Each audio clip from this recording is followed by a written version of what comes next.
देखिए आज के क्लास में हम लोग जो बताएंगे आपको, आज के क्लास में हम लोग बात करेंगे simple metals and non metals की। आज के क्लास में जो हम लोग बात करने वाले हैं वो बात करेंगे मेटल्स एंड नॉन मेटल्स। ये क्लास 10th का चैप्टर है, क्लास 10th का ये सिलेबस है और ये चैप्टर जो है ये चैप्टर 3rd है आपका। क्लास 10 में चैप्टर नंबर 3 है आपका, जिसका नाम है मेटल्स एंड नॉन मेटल्स। सबसे पहले मेटल्स एंड नॉन मेटल्स का हम लोग इंट्रोडक्शन के बारे में जान लेते हैं कि मेटल्स नॉन मेटल्स को हम लोग कहाँ से कैसे हुए। बेसिकली आप जान जाओ कि एलिमेंट्स होता है, एलिमेंट्स जो होता है, एलिमेंट्स एक तरह का प्योर सब्सटेंस होता है और यही एलिमेंट्स का दो प्रकार होता है, that is metals and non metals. और आप ये भी चीज जान लो कि कुछ प्रॉपर्टीज मेटल और कुछ प्रॉपर्टीज नॉन मेटल्स का जिस एलिमेंट्स में आएगा उसको हम लोग नाम देते हैं मेटालॉइड्स। तो टोटल कितने आपके हो गए एलिमेंट्स के? 3, that is metals, non metals and metalloids. ये पूरे केमिस्ट्री में जो एलिमेंट्स है वो टोटल एलिमेंट्स 118 एलिमेंट्स होते हैं, ठीक है, 118, जिसमें आप जान लो कि इसको दो मेन ग्रुप में बांटने हैं। एक होता है हमारा मेटल्स और दूसरा होता है हमारा नॉन मेटल्स। कुछ कुछ मेटालॉइड्स भी होते हैं।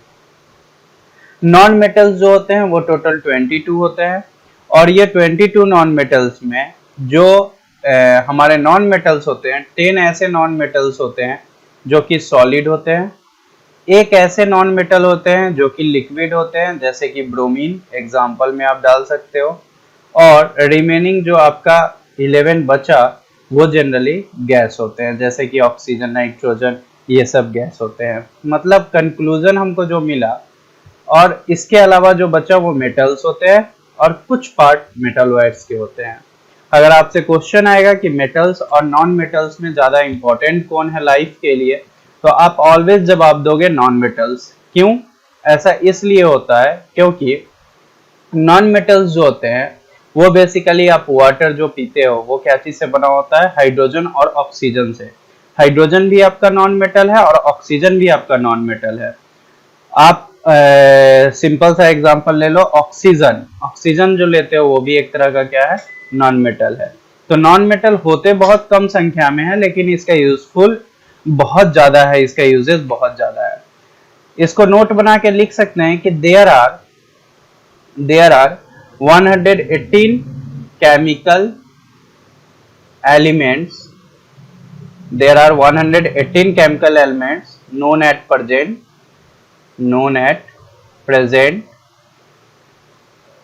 ठीक है।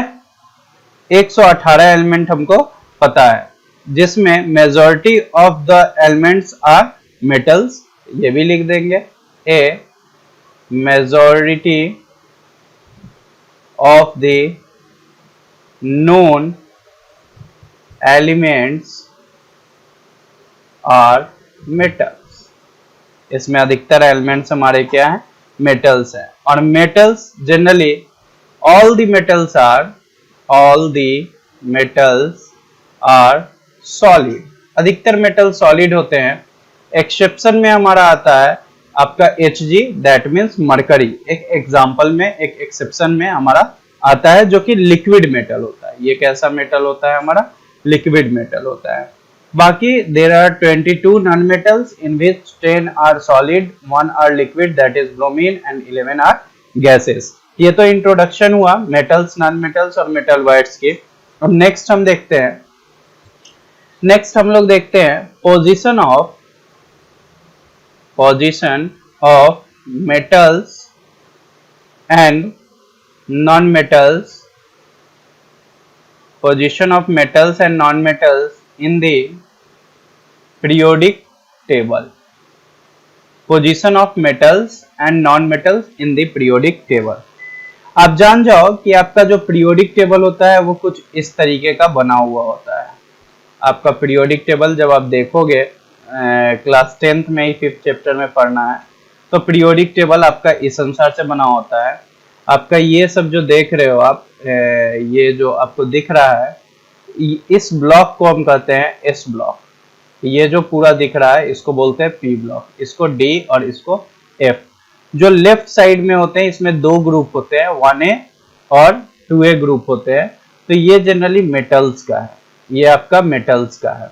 इसमें टोटल 6 ग्रुप होते हैं इस अनुसार से, 3A, 4A, 5A, 5A, 6A, 7A, 8A। तो ये जनरली जिगजैग पाथ यहाँ पे एक आता है जिसपे हम लिखते हैं boron, aluminium, gallium, indium, thallium. Second line में जाते हैं तो यहाँ पे लिखते हैं carbon, silicon, germanium, bismuth, lead. उसके बाद लिखते हैं nitrogen, phosphorus, arsenic, antimony, bismuth, oxygen, sulphur, selenium, tellurium. तो आप देख रहे हो ये जो आपका इस तरीके से जा रहा है जिगजैग मोशन में, तो इसमें दो चीज बातें होती है। ये नीचे में जो बच गया, ये नीचे में आप जो देख रहे हो ये मेटल्स का पार्ट होता है, ये मेटल्स का पार्ट होता है। जो ऊपर में कार्बन, नाइट्रोजन, ऑक्सीजन, सल्फर देख रहे हो ये आपका नॉन मेटल्स का पार्ट होता है, जब पीरियोडिक टेबल पलट के देखोगे तो। और ये जो पीला वाला आपको दिखा रहा है ये बेसिकली किसका पार्ट होता है, ये बेसिकली मेटालॉइड्स का पार्ट होता है।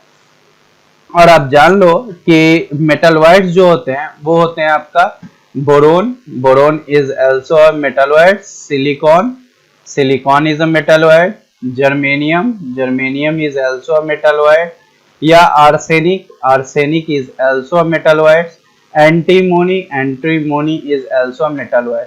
ये सब में मेटल्स और नॉन मेटल्स दोनों की प्रॉपर्टी होती है। तो हम यहाँ पे पॉइंट बन करके अगर लिखना भी चाहें तो क्या लिख सकते हैं, सबसे फर्स्ट पॉइंट में अगर नोट करके हम लिखना चाहें तो लिख सकते हैं the metals are placed on the left hand side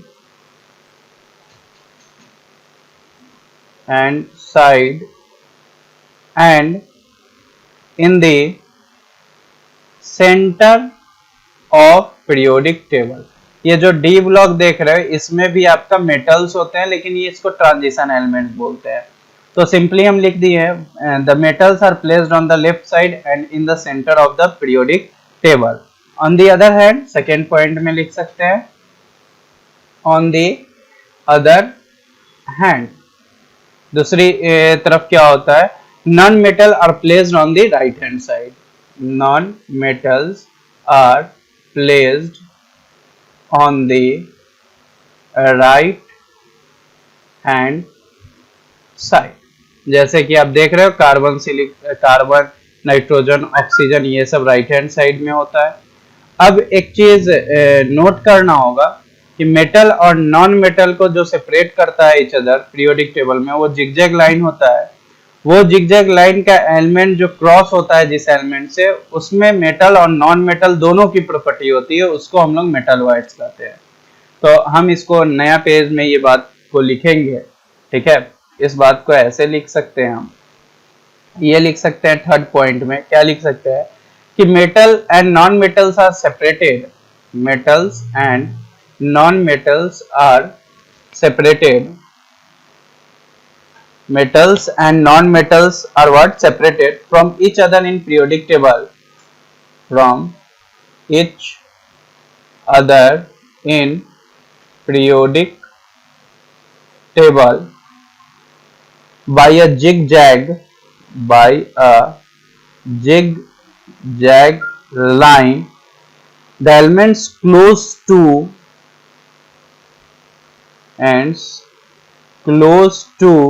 zigzag line show properties of both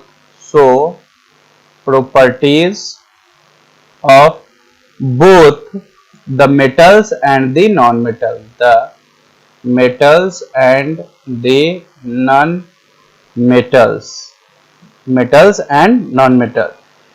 and these are called metalloids, and these are called metalloids. मतलब उसको मेटालॉइड्स बोलेंगे। इसमें कौन कौन सा आ जाएगा, ये लाइन को देखिएगा, इसको हम क्या बोलेंगे, metalloid.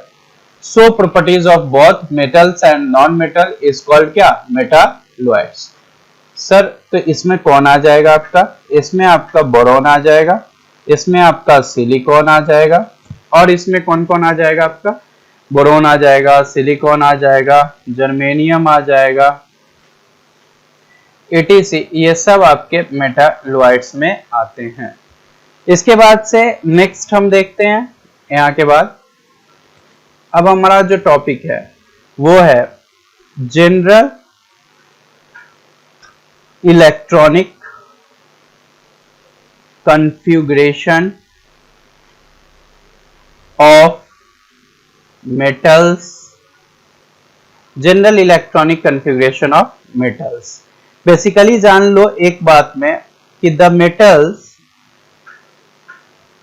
The atom of metals, ऐसे लिख दे इसको कि the atoms of metals have 1, 2, 3 electrons in their outermost shell. For example, हमें यहाँ पे बहुत अच्छी बात लिखे है, क्या लिखे हैं? The atoms of metals have 1, 2, 3 electrons in their outermost shell. Simple लिख दिए हैं कि 1, 2, 3 जो 1, 2, 3 आउटर मोस्ट इलेक्ट्रॉन होगा वो क्या होंगे? हमारे मेटल होंगे। जैसे कि एग्जाम्पल के तौर पे हम आपको बता देते हैं। एग्जाम्पल के तौर पे छोटा सा एग्जाम्पल लेते हैं सोडियम की। सोडियम हमारा कितना नंबर पे आता है? 11। क्या लिखेंगे? 2, 8 to 10 और 1 11। लास्ट में हमारा कितना आ रहा है? लास्ट में 1 आ रहा है। दैट मीन्स इसका वैलेंसी भी कितना हो जाएगा? 1, क्योंकि आप जानते हो कोई भी एलिमेंट जो होता है या तो वो ऑक्टेट रूल पूरा करेगा या तो वो डुप्लेट रूल पूरा करेगा। ऑक्टेट मतलब जिसके अंत में 8 है और डुप्लेट मतलब जिसके अंत में कितना है? 2 है। तो इसको इलेक्ट्रॉन लूज करेगा एक, तो आसानी से 8 हो जाएगा, तो ऑक्टेट पूरा कर दिया, आंसर स्टेबल हो जाएगा। या 7 इलेक्ट्रॉन गेन करेगा, तो 1 देना आसान है या 7 लेना आसान है? तो 1 देना आसान है तो 1 आसानी से दे देगा, जिसके कारण से उसका वैलेंसी 1 हो जाएगा। और सोडियम क्या है? मेटल है, क्योंकि मेटल ऑलवेज इलेक्ट्रॉन को लूज करेगा और उसका वैलेंसी कितना आएगा? 1, 2, 3 आउटर मोस्ट शेल में आएगा। सेकेंड एग्जांपल हम लेते हैं। सेकेंड एग्जांपल में हम ले लें मैग्नीशियम को, 12 नंबर पे होता है। 2, 8 to 10 to 12, ये लास्ट में 2 आया है, इसका भी वैलेंसी कितना होगा? 2 होगा। और ये भी हमारा क्या है? ये भी हमारा मेटल्स है। नेक्स्ट एग्जांपल हम लेते हैं। नेक्स्ट एग्जांपल एल्युमिनियम का लेते हैं। अगर इसको लिखेंगे तो 2, 8 to 10 3, ये लास्ट में 3 है, इसका भी वैलेंसी 3, ये भी हमारा क्या है? मेटल है। और एग्जांपल लेते हैं पोटासियम 19 पे है, तो 2, 8 to 10 8, 18 और एक 19, इसके लास्ट में भी 1 आ रहा है, मतलब मेटल है। कैल्शियम को लेते हैं 2, 8 to 10 8, 18 और 2, 20, इसके भी लास्ट में 2 आ रहा है, मतलब मेटल है। तो ये जनरल प्रॉपर्टीज हुआ मेटल्स का, जिसमें इलेक्ट्रॉनिक कन्फिगरेशन की बात आई। और इलेक्ट्रॉनिक कन्फिगरेशन में अगर बात हम किए तो उसमें क्या हो गया कि जो 1, 2, 3 आएगा जनरली आउटर मोस्ट शेल में, उसको हम क्या कहेंगे? उसको हम लोग मेटल्स कहेंगे, सिंपल वे में। अब इसमें क्या है? फिजिकल प्रॉपर्टीज के बारे में हम चर्चा करेंगे। यहाँ से अब देखेंगे हम, यहाँ से हम देखेंगे फिजिकल प्रॉपर्टीज ऑफ मेटल्स। अब हम लोग देख रहे हैं फिजिकल प्रॉपर्टीज ऑफ मेटल्स। तो सबसे पहला फिजिकल प्रॉपर्टीज हम यहाँ पे लिखना चाहेंगे कि metals are solid at room temperature. Metals जो होते हैं वो सॉलिड होते हैं रूम टेम्परेचर के, एक्सेप्ट किसको लिख दें? Hg। Hg कहने का मतलब क्या है? मरकरी। तो सबसे पहली बात आप ये जान लो कि मेटल सॉलिड होते हैं रूम टेम्परेचर पे। सेकेंड बात, मेटल्स जो होते हैं, metals are malleable. Metals are malleable. What do you understand by malleable? Malleable का मतलब क्या होता है? मैलिएबल का मतलब होता है, malleability means, malleability means that the metal can be beaten with a hammer into very thin sheets without breaking, without breaking. For example, for example, gold and silver among the best malleable metals. अब इस दो point को समझेंगे। तीसरा point हम और लिख देते हैं, metals are ductile. Metals are ductile. Ductile का मतलब क्या होता है? डक्टाइल का मतलब क्या होता है? Metals means that ductile means that metal can be drawn या stretched into thin wires. For example, copper, aluminium, etc. अब इस तीनों बात को ध्यान पूर्वक आप समझेंगे। सबसे पहली बात तो क्या है कि metals are solid at room temperature. Metal जो होते हैं हमारे सॉलिड होते हैं रूम टेम्परेचर पे। एक्सेप्शन में कौन आ गया? एक्सेप्शन में हमारा मरकरी आ गया, ठीक है। सेकेंड पॉइंट क्या है? मेटल्स जो होते हैं मैलिएबल होते हैं। मैलिएबल का होने का मतलब क्या होता है? मैलिएबल कहने का मतलब होता है, मैलिबिलिटी एक ऐसा प्रॉपर्टी है मेटल का जिसमें क्या होता है कि मेटल्स को हम पीटे और पीटने के बाद क्या हो कि मेटल आपका चौड़ा हो, एक थिन शीट में कन्वर्ट हो बिना टूटे हुए, तो उस प्रॉपर्टी को हम लोग कहते हैं क्या? मैलिबिलिटी। एग्जांपल में गोल्ड और सिल्वर, ये दोनों मैलिएबल मेटल है, ठीक है। और थर्ड पॉइंट कर रहा है metals are what? Metals are ductile. Ductile का मतलब क्या होता है? डक्टाइल का मतलब होता है मेटल को पीटे। Metal can be drawn into thin wire. जैसे कॉपर का छोटा सा टुकड़ा ले लो और उसको पीटो, तो पीटने के बाद वो एक लंबा तार के रूप में खिंचा जाएगा, तो उसको हम लोग क्या कहते हैं? उसको डक्टाइल कहते हैं। एग्जाम्पल में कॉपर और एल्युमिनियम आप ले सकते हो। तो इस अनुसार से हम देखते हैं। नेक्स्ट देखिए fourth point.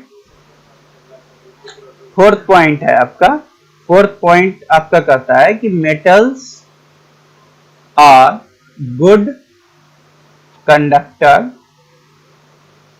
Of heat and electricity. Simply है।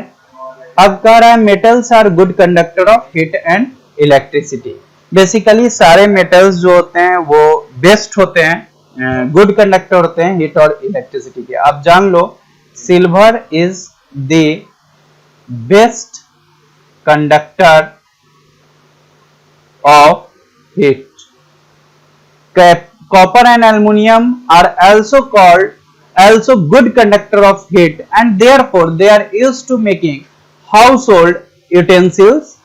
And एक्सेप्शन की अगर बात करेंगे तो आप जान जाओ कि लीड जो होता है, जिसको हम पीवी बोलते हैं, इज द पुरेस्ट हम ऐसा बोल सकते हैं, पुरेस्ट कंडक्टर ऑफ हीट। लीड हो गया, मरकरी हो गया, पुरेस्ट कंडक्टर ऑफ हीट। आपका इस टाइप से हम लिख सकते हैं, ठीक है। कॉपर एल्युमिनियम भी है। सिल्वर बहुत ज्यादा एक्सपेंसिव होता है, इसके लिए उसका हम लोग वायर्स नहीं बनाते हैं। अदरवाइज आपका कॉपर एल्युमिनियम सब आपका क्या है? आपका कॉपर और एल्युमिनियम गुड कंडक्टर है। एग्जांपल में डाल सकते हैं कॉपर, एल्युमिनियम, सिल्वर, ये सारे आपके गुड कंडक्टर है, ठीक है। फिफ्थ पॉइंट में आते हैं, मेटल्स आर लस्ट्रस। मेटल्स क्या होते हैं? लस्ट्रस होते हैं and can be polished. Metals क्या होते हैं? लस्ट्रस होते हैं और उसको हम लोग पॉलिश्ड भी कर सकते हैं। Most of the metals have shine, most of the metals have shine and they can be polished. The shining appearance of metal is known as metallic luster. For example, आप ले सकते हो गोल्ड, सिल्वर, ये सब example है आपका।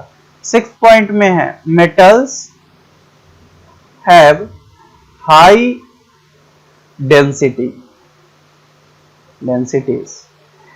Most of the metals are heavy and have high density ठीक है। बहुत सारे मेटल्स जो होते हैं जिनका डेंसिटी बहुत ज्यादा हाई होता है, आप जैसे एग्जाम्पल के तौर पे लेना चाहो तो आप ले सकते हो the density of mercury, the density of mercury metal, mercury metal if बहुत ज्यादा हाई लेंगे, वेरी हाई, तो 13.6 ग्राम सेंटीमीटर क्यूब होता है, -3 क्यूब होता है।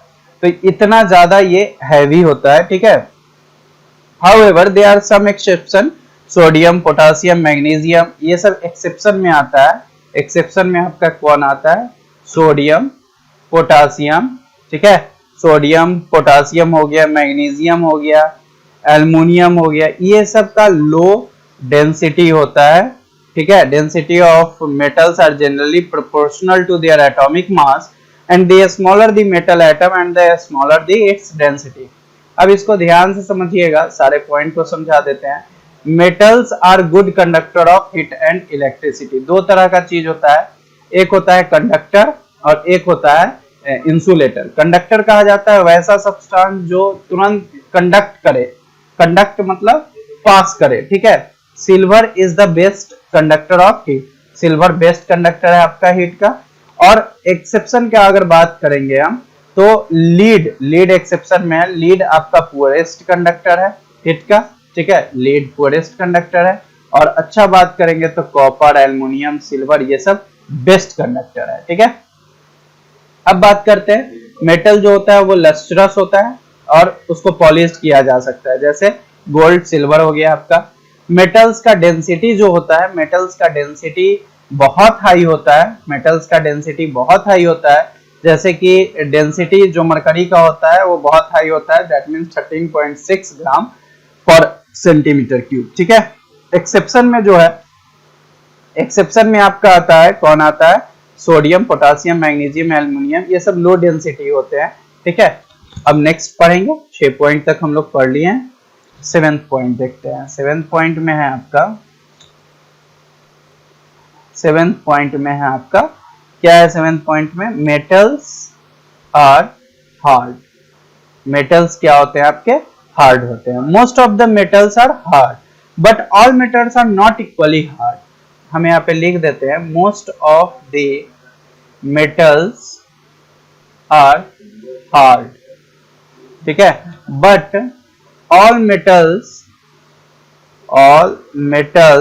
are not equally hard, ठीक है।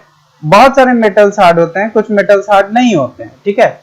जैसे कि आप जान सकते हो कुछ ऐसे मेटल होते हैं जिसको हम लोग नाइफ से भी कट कर सकते हैं, वो है सोडियम, पोटासियम, ये सब एग्जांपल है। Sodium and potassium are common exception, are common exception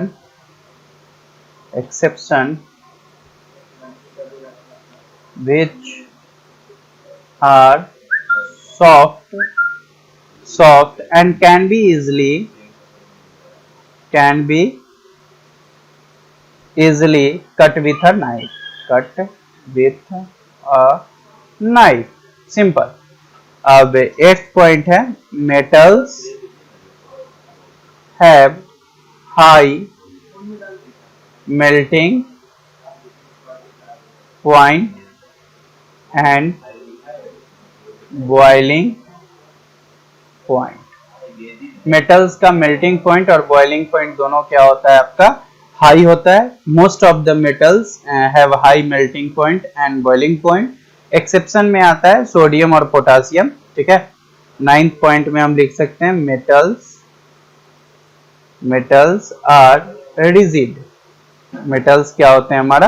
rigid होते हैं। They have high tensile strength, that is they have high tensile strength, ये चीज होता है हमारा। तो इसको ध्यान से समझ लीजिए। सबसे पहला बात हम बताएं कि मेटल्स जो होते हैं वो आपके हार्ड होते हैं। बहुत सारे ऐसे मेटल्स होते हैं जो हार्ड होते हैं, लेकिन सारे मेटल्स हार्ड नहीं होते हैं। जैसे सोडियम और पोटासियम को आसानी से हम लोग क्या कर सकते हैं? आसानी से हम लोग कट कर सकते हैं क्योंकि वो बहुत सॉफ्ट होता है। मेटल्स जनरली जो होता है उसका मेल्टिंग पॉइंट बहुत ज्यादा हाई होता है और बॉइलिंग पॉइंट भी हाई होता है।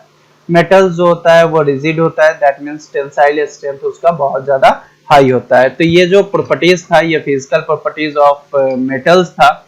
अब हम लोग नॉन मेटल्स के बारे में कुछ चर्चा करते हैं, ठीक है। तो अब देखिए, अब हम लोग नॉन मेटल्स के बारे में चर्चा करते हैं। तो सबसे पहले जो चर्चा करेंगे वो करेंगे electronic configuration of non metals। Electronic configuration of non metals. आप ये जान जाओ कि the atoms and non metals have usually, the atoms of non-metals have usually 4 to 8 electrons in their outermost shell। हम लिख भी सकते हैं the atoms of non-metals have usually 4 to 8 electron in their outermost shell। The atoms of non-metal have usually 4 to 8 electron in their outermost shell। For example, जैसे हम बात करते हैं छोटा सा कार्बन की, कार्बन 6 नंबर पे आता है। अगर इसका कन्फिगुरेशन हम लिखते हैं तो कार्बन का कन्फिगुरेशन क्या आता है, 2 के सेल में, और एल सेल में कितना आ जाता है, 4। 2 आया और 4 आया, 4 लास्ट में आ गया। दूसरा एग्जाम्पल लेते हैं हम, कार्बन के अलावा एग्जाम्पल लेते हैं, जैसे नाइट्रोजन 7 पे आता है तो क्या लिखते हैं, 2 और 5। अगर ऑक्सीजन आ जाता है क्या लिखते हैं, 2 और 6। और ये भी आप छोड़ो, अब छोटा सा एग्जाम्पल ले लो, फास्फोरस लिखते हैं तो क्या लिखते हैं, 2, 8 to 10 और 5 15 के एम सेल में चला जाता है ये, नहीं। अगर फ्लोरीन लिखते हैं, फ्लोरीन 9 पे तो 2 और 7। तो आप एक चीज गौर करना है यहाँ पे बाबू, कि जितना भी हम लिख रहे हैं आपका, वो चाहे जो भी लिख रहे हैं, वो सब में आपका क्या आ रहा है, सब में देखो तो आपका समझ में आएगा कि ये सब में क्या आ रहा है। जैसे यहाँ पे क्या आ रहा है, 4 आ रहा है आपका, यहाँ क्या आ रहा है आपका, 5 आ रहा है, यहाँ क्या आ रहा है आपका, 6 आ रहा है, यहाँ क्या आ रहा है, 5 आ रहा है। यहाँ से तो आउटर मोस्ट सेल में 4 आया, 5 आया, 6 आया, 5 आया, फिर क्या आया, 7 आया। तो ये सब आ रहा है, दैट मीन्स हम समझ जाएंगे ये सारे क्या है, हमारे नॉन मेटल्स है। ये सारे हमारे क्या है, नॉन मेटल्स है, ठीक है। ये सारे हमारे नॉन मेटल्स है, ये सारे को हम नॉन मेटल्स बोल सकते हैं, ठीक है। 4 5 6 5 7 जितना भी आया, ये सारे हमारे नॉन मेटल्स है आउटर मोस्ट सेल में, ठीक है। अब हम लोग नॉन मेटल्स जो है जनरली इलेक्ट्रॉन को जनरली क्या करता है, गेन करता है, और इलेक्ट्रॉन को गेन करने के बाद इसका चार्ज जो होता है वो कैसा आता है, इलेक्ट्रॉन को एक्सेप्ट करता है, जिसके कारण चार्ज कैसा आएगा, निगेटिव आता है, ठीक है। नेक्स्ट देखते हैं हम, नेक्स्ट इसमें देखते हैं फिजिकल प्रॉपर्टीज के बारे में चर्चा करते हैं। तो अब हम जो चर्चा करने वाले हैं वो चर्चा करते हैं physical properties of non metals. अब हम जो चर्चा करेंगे वो किसके बारे में, physical properties of non metals. तो सबसे पहला पॉइंट है कि non metals are brittle. Non metals क्या होते हैं, हमारे ब्रिटल होते हैं। समझा देते हैं, ब्रिटल का मतलब होता है जिसको पीटे और पीटने के बाद टूट जाए, उसको हम लोग क्या बोलते हैं, ब्रिटल बोलते हैं। यहाँ पे फिर सेकेंड पॉइंट लिखेंगे, non metals are not ductile. Non metals जो होते हैं वो डक्टाइल नहीं होते हैं। फिर थर्ड बात में लिखेंगे, non metals are bad conductor of heat and electricity. Non metals bad conductor होते हैं हीट और इलेक्ट्रिसिटी के। एक्सेप्शन में हमारा आता है ग्रेफाइट। ग्रेफाइट जो होता है, graphite is a good conductor because of the presence of free electron, because of the presence of free electrons। तो ग्रेफाइट जो होते हैं हमारे गुड कंडक्टर होते हैं क्यों? क्योंकि उसमें फ्री इलेक्ट्रॉन्स होता है। ठीक है, फोर्थ पॉइंट हम लिख देंगे non metals are not lustrous. Non metals जो होते हैं वो लस्ट्रस नहीं होते हैं। And can not be polished, and can't be polished, और हम लोग उसको पॉलिश भी नहीं कर सकते हैं नॉन मेटल्स को। ठीक है, फिफ्थ पॉइंट में हम लिख सकते हैं कि नॉन मेटल्स में भी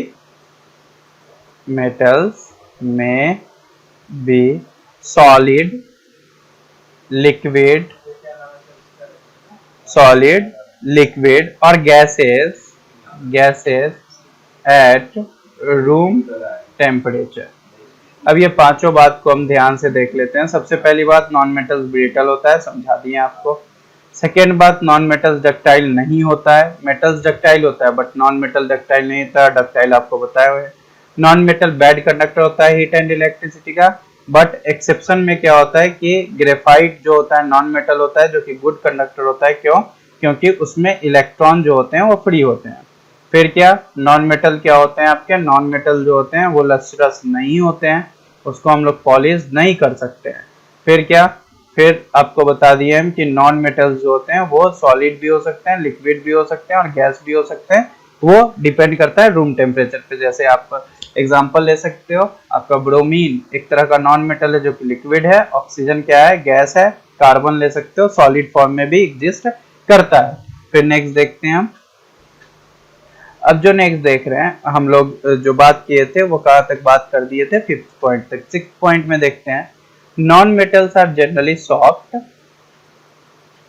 non metals are generally soft. Non metal generally क्या होते हैं? सॉफ्ट होते हैं। एक्सेप्शन में आपका आता है, एक्सेप्शन में आपका कौन आता है? एक्सेप्शन में आपका डायमंड आता है। डायमंड एक ऐसा नॉन मेटल है जो कि क्या होता है? हार्ड होता है, जो कि एलोट्रोपिक फॉर्म होता है कार्बन का और हार्ड होता है। बाकी नॉन मेटल क्या होते हैं? हमारे सॉफ्ट होते हैं। 7 में कह सकते हैं कि non metals have generally low melting point and boiling point. Non metals का मेल्टिंग पॉइंट और बॉइलिंग पॉइंट जनरली लो होता है। एक्सेप्शन में आता है ग्रेफाइट, जो कि एनोदर फॉर्म है कार्बन का, जिसका मेल्टिंग पॉइंट 3730 डिग्री सेल्सियस होता है, जो कि हाई होता है। बाकी किसी भी नॉन मेटल्स का जो होता है वो लो मेल्टिंग पॉइंट और बॉइलिंग पॉइंट आता है। फिर लास्ट हम लिख रहे हैं, non metals have low densities. Non metal का डेंसिटी क्या होता है? बहुत लो होता है। एक्सेप्शन में हम क्या बोल सकते हैं? एक्सेप्शन में हम आयोडीन को रख सकते हैं, जो कि एक ऐसा नॉन मेटल होता है आयोडीन, जो कि हमारा क्या होता है? उसका हाई होता है। तो आप ये चीज को समझ लेना कि नॉन मेटल जनरली आपका क्या होता है? सॉफ्ट होता है। एक्सेप्शन में डायमंड आया। फिर क्या, non metal generally low melting point boiling point होता है। एक्सेप्शन में कौन आता है? ग्रेफाइट, जिसका 3700 कितना होता है? 3730 डिग्री सेल्सियस। और थर्ड पॉइंट में नॉन मेटल का डेंसिटी बहुत लो होता है, जिसमें एक्सेप्शन में कौन आ गया? आयोडीन। इसका फेयर भी आप लोग बनाते चलिएगा, बहुत अच्छा लेक्चर है। अब हम लोग बात करेंगे केमिकल प्रॉपर्टीज ऑफ मेटल्स की। अब देखिए, अब हम लोग जो बात करते हैं वो बात करेंगे chemical properties of metals. Chemical properties of metals. Generally आप जानते हो कि मेटल्स जो होता है उसके आउटर मोस्ट सेल में 1 2 3 इलेक्ट्रॉन होता है, और ये लूजली हेल्ड होता है न्यूक्लियस से, और मेटल आसानी से इलेक्ट्रॉन को लूज कर सकता है और पॉजिटिव चार्ज को गेन करेगा।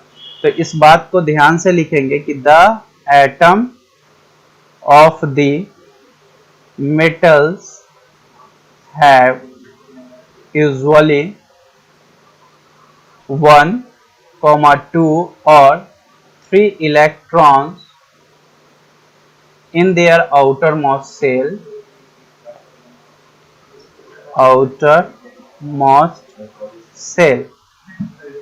This outermost shell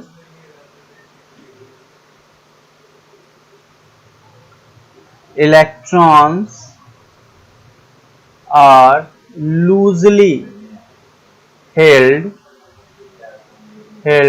by their nuclei. Therefore, the metal atom can easily lose their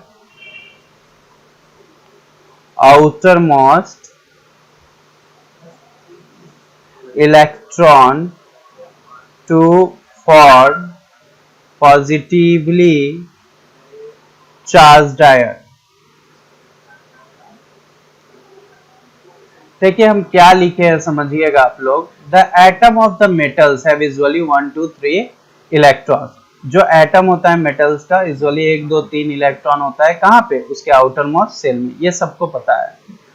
दूसरी बात हम बोल रहे हैं कि जो आउटर मोस्ट सेल होता है वो आसानी से क्या कर सकता है, अपने इलेक्ट्रॉन को लूज कर सकता है। आसानी से वो अपने इलेक्ट्रॉन को लूज करके क्या चार्ज फॉर्मेशन कर सकता है, पॉजिटिव चार्ज को क्या कर सकता है, फॉर्मेशन कर सकता है। पॉजिटिव चार्ज को क्या कर सकता है, फॉर्मेशन कर सकता है। ठीक है, ठीक है, पॉजिटिव चार्ज को वो फॉर्मेशन कर सकता है। कैसे sir?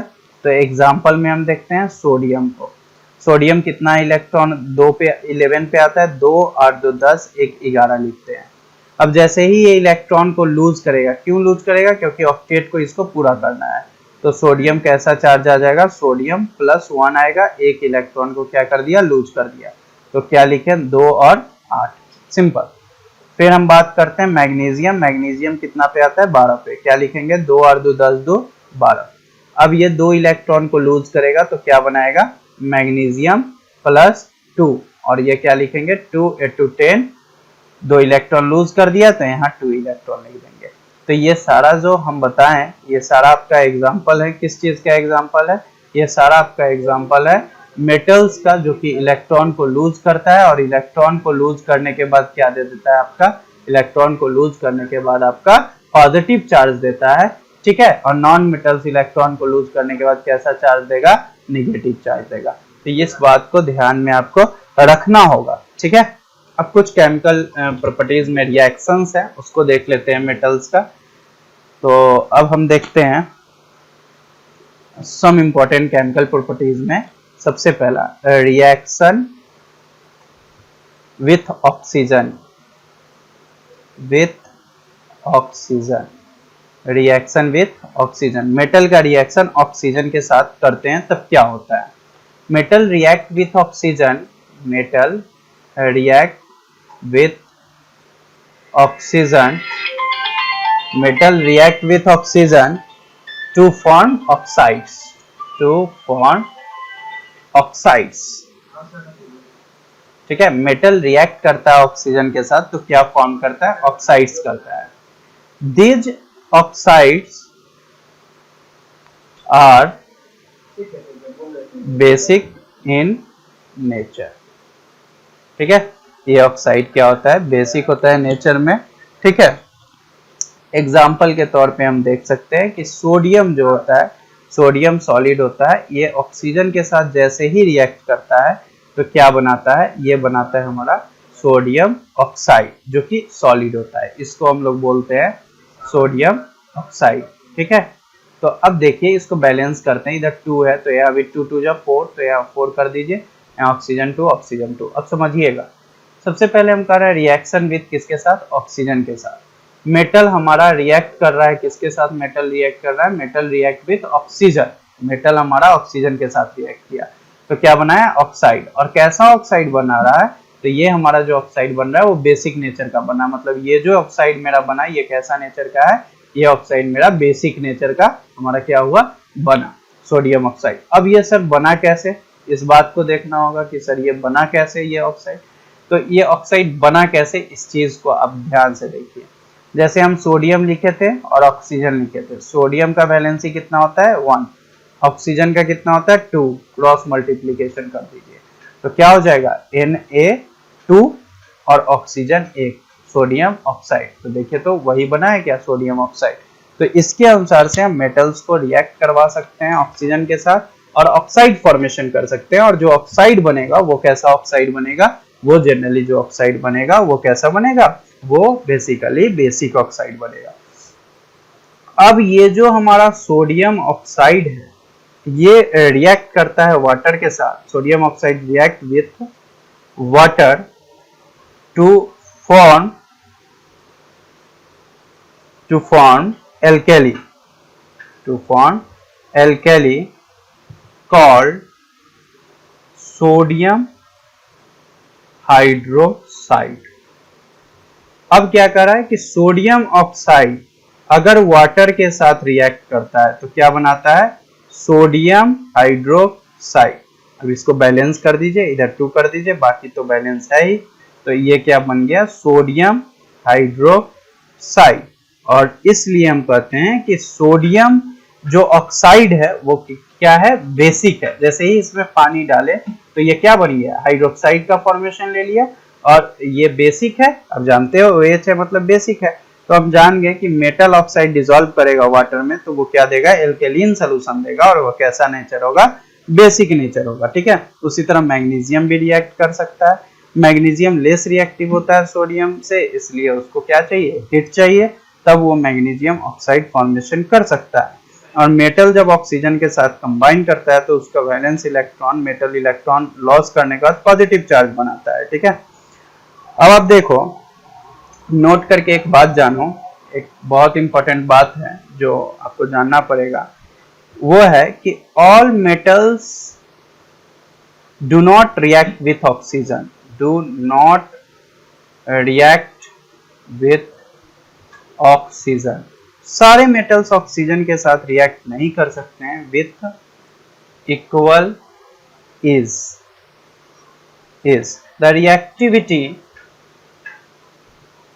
The reactivity of oxygen depends upon the nature of the metals.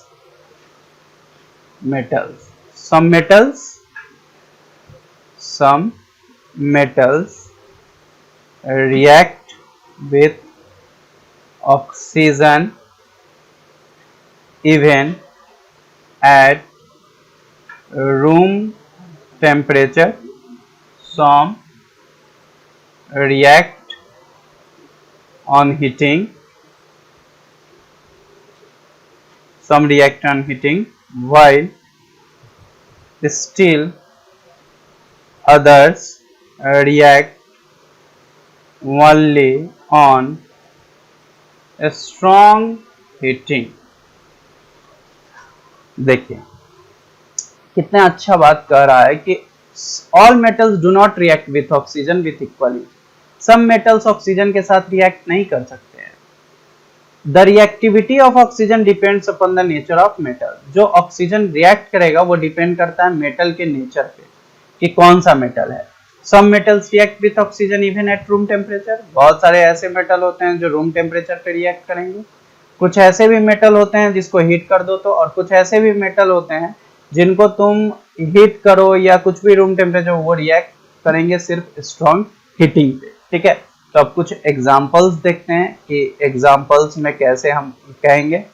तो जैसे सबसे पहला, metals like sodium potassium and calcium react with oxygen even at room temperature to form their oxides. Metal जैसे कि सोडियम पोटासियम कैल्शियम ये आसानी से react कर सकते हैं ऑक्सीजन के साथ रूम टेम्परेचर पे और ऑक्साइड बना सकते हैं। जैसे कि सोडियम हमारा रिएक्ट करेगा ऑक्सीजन के साथ तो क्या बनाएगा, सोडियम ऑक्साइड बनाएगा। ठीक है, क्या बनाएगा हमारा, सोडियम ऑक्साइड, जो कि सॉलिड होता है। ये क्या बना दिया, सोडियम ऑक्साइड। अब इसका हम लिख लेते हैं, इसको बैलेंस कर लेते हैं। इधर सोडियम 2 तो इधर भी 2, इधर ऑक्सीजन 2 तो इधर ऑक्सीजन कितना हो जाएगा, 2। तो यहाँ सोडियम कितना करना होगा आपको, इधर करना होगा आपको 4। तो यहाँ पे क्या हो जाएगा, यहाँ पे आपका कितना लिख देंगे, 4। तो सोडियम ऑक्सीजन के साथ रिएक्ट किया, सोडियम ऑक्साइड दिया। उसी तरह पोटासियम को रिएक्ट कराएंगे ऑक्सीजन के साथ तो क्या दे देगा, सेम दे देगा, पोटासियम ऑक्साइड, यहाँ 2 लिख दो और यहाँ क्या लिख दो, 4 लिख दो। उसी तरह कैल्शियम को करवा दो, कैल्शियम ऑक्सीजन के साथ करेगा तो क्या दे देगा आपको, कैल्शियम ऑक्साइड दे देगा, कैल्शियम ऑक्साइड, यहाँ 2 लिख दो, यहाँ भी 2 लिख दो। तो 2 किया और ऑक्सीजन के साथ किया तो कैल्शियम। सर इस सब में ये दोनों फॉर्मूला तो सेम आया, ये अलग आया, तो कैल्शियम ऑक्सीजन, कैल्शियम का वैलेंसी 2, ऑक्सीजन का 2 से 2 गया तो 1 और 1 आया, क्रॉस मल्टीप्लीकेशन करो तो क्या लिख देंगे, कैल्शियम ऑक्साइड, नहीं बन गया। तो इसके अनुसार से हम देख सकते हैं। तो ये ए नंबर हुआ। बी नंबर क्या कहता है, बी नंबर आपको कहता है कि metals like magnesium, metals like magnesium and zinc do not react with oxygen at room temperature. They burn in air only on heating to form corresponding oxides. अब क्या लिख रहा है, अब लिख रहा है कि मेटल्स जैसे कि मैग्नीशियम और जिंक रिएक्ट नहीं करेगा ऑक्सीजन के साथ रूम टेम्परेचर पे, ये सिर्फ एयर के साथ बर्न हो सकता है, जब हम इसको हीट करें तब ये ऑक्साइड फॉर्मेशन कर सकता है। जैसे कि एग्जाम्पल के तौर पे हमको मैग्नीशियम, क्योंकि सोडियम ज्यादा रिएक्टिव होता है और मैग्नीशियम हमारा कम रिएक्टिव होता है, तो मैग्नीशियम जब हमारा कम रिएक्टिव होता है तो उसको हमको रिएक्ट करवाने के साथ, ऑक्सीजन के साथ रिएक्ट करवाने के लिए हमको क्या करना होगा, उसको हमको हीट करना होगा। तो मैग्नीशियम सॉलिड हुआ, मैग्नीशियम ऑक्सीजन के साथ हमारा हीट किया, यहाँ पे लिखेंगे कि हीट किया तो क्या बनाया, मैग्नीशियम ऑक्साइड, यहाँ 2 दे दो और यहाँ भी क्या दे दो, 2 दे दो, तब जाके मैग्नीशियम ऑक्सीजन के साथ मिला तो क्या दिया आपको, मैग्नीशियम ऑक्साइड दिया, मैग्नीशियम ऑक्साइड दिया, सिंपल। ठीक है, नेक्स्ट अगर हम देखते हैं, जैसे कि मान के चलिए जिंक है, जिंक सॉलिड है आपका, जिंक को रिएक्ट करा दिए ऑक्सीजन के साथ, ये आपका गैस है, हीट किए, हीट करने के बाद ये क्या दे दिया हमारा, जिंक ऑक्साइड, जिंक क्या दे दिया, जिंक ऑक्साइड, और ये जो जिंक ऑक्साइड दिया ये भी क्या है आपका, ये भी हीट किए तब जाके दिया। तो ये 2 एग्जाम्पल है। सी नंबर अब देखते हैं हम। सी नंबर में ये कह रहा है कि मेटल्स, ठीक है, metals like iron and copper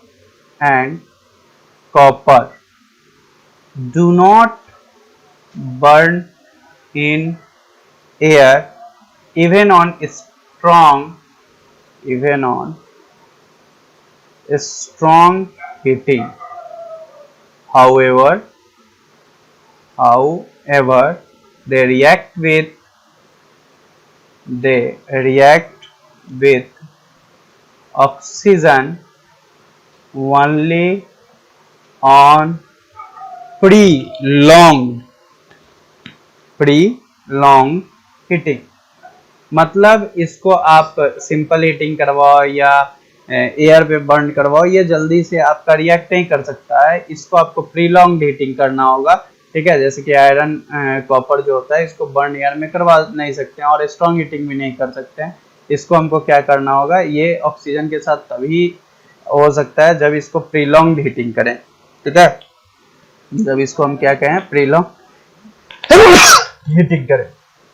जैसे कि एग्जांपल के तौर पे आप देख सकते हो, आयरन को ऑक्सीजन के साथ रिएक्ट करवाएंगे, प्रीलॉन्ग हीटिंग करेंगे तो ये क्या बनाएगा हमारा, ये Fe3O4 आयरन, इसको हम लोग बोल सकते हैं आयरन 2,3 और क्या बोल सकते हैं, ऑक्साइड बोल सकते हैं। ठीक है, तो ये क्या होता है, ऑक्सीजन होता है। ठीक है, यहाँ 4 है तो यहाँ क्या कर देंगे हम, 2 कर दें, और ये 3 है तो यहाँ क्या कर देंगे, ये 3 है तो यहाँ भी 3 कर देंगे, ये बैलेंस हो गया। आयरन ऑक्साइड दे दिया, ये आयरन ऑक्सीजन के साथ रिएक्ट किया तो क्या दे दिया, आयरन 2,3 ऑक्साइड।